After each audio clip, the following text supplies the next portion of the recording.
बात उन दिनों की है जब भगवान बुद्ध उत्तर भारत में यात्रा कर रहे थे। उनका संदेश चारों ओर फैल रहा था और लोग उनकी शांति और ज्ञान से प्रभावित होकर बड़ी संख्या में उनके शिष्य बनते जा रहे थे। लेकिन जहां ज्ञान फैलता है वहीं अज्ञान भी अपना विरोध करता है।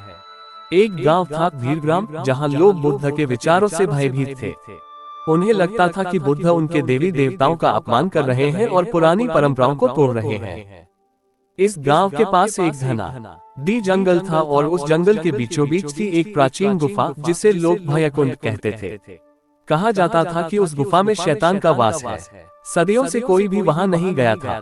गांव के बुजुर्ग कहते थे कि जो भी उस गुफा में गया वह कभी वापस नहीं लौटा। गांव के लोग उस स्थान को अभिशप्त मानते थे। जब बुद्ध गांव में पहुंचे तो लोगों ने उन्हें खुले रूप से आमंत्रित नहीं किया, पर कुछ युवा शिष्य जो आसपास के गांवों से आए थे बुद्ध के साथ हो लिए।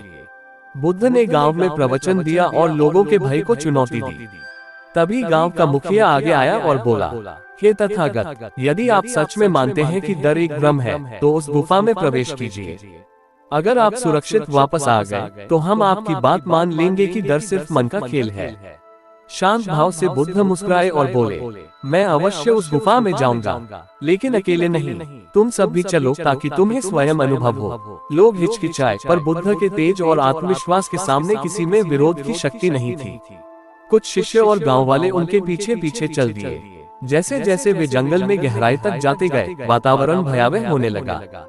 पेड़ों की शाखाएं जैसे किसी छुपे खतरे का संकेत दे रही थीं। हर झाड़ी से सरसराहट की आवाज आ रही थी। हवा में अजीब सी ठंडक और डर घुला हुआ था। आखिरकार वे गुफा के सामने पहुंचे। वह काली, गहरी और अंधेरी थी, मानो मृत्यु का द्वार हो। कोई भी आगे बढ़ने को तैयार नहीं था, लेकिन बुद्ध एक साधारण कदमों से आगे बढ़े। उन्होंने न कोई मंत्र पढ़ा, न कोई सुरक्षा ली, बस शांत मन से गुफा के भीतर प्रवेश कर गए। गांव वाले बाहर खड़े कांपते हुए प्रतीक्षा करने लगे। हर बीतता पल उनके लिए घड़ी जैसा भारी था। अंदर गुफा में पूर्ण अंधकार था। हवा भी जैसे बंद हो गई थी। कुछ समय तक सन्नाटा छाया रहा। फिर भीतर से बुद्ध की आवाज आई, ये गुफा तुम्हारे भय की तरह है, बाहर से डरावनी, भीतर से खाली।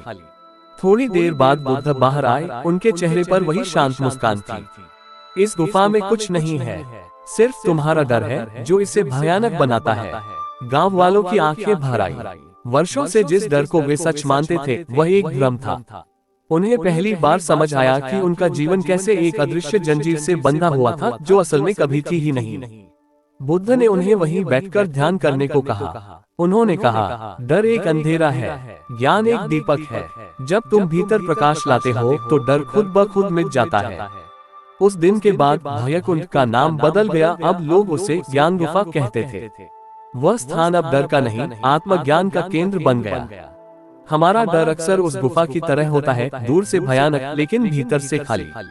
बुद्ध कहते हैं कि जब तक तुम डर से भागते रहोगे वह तुम्हारा पीछा करेगा, लेकिन जिस दिन तुम साहस करके उसका सामना करोगे वह उसी क्षण खत्म हो जाएगा। दोस्तों, अगर आपको ये कहानी पसंद आई हो तो हमारे इस वीडियो को लाइक और हमारे चैनल को सब्सक्राइब जरूर कर दीजिएगा। वीडियो को अधिक से अधिक शेयर करके अपना एक प्यारा सा कमेंट जरूर करिएगा।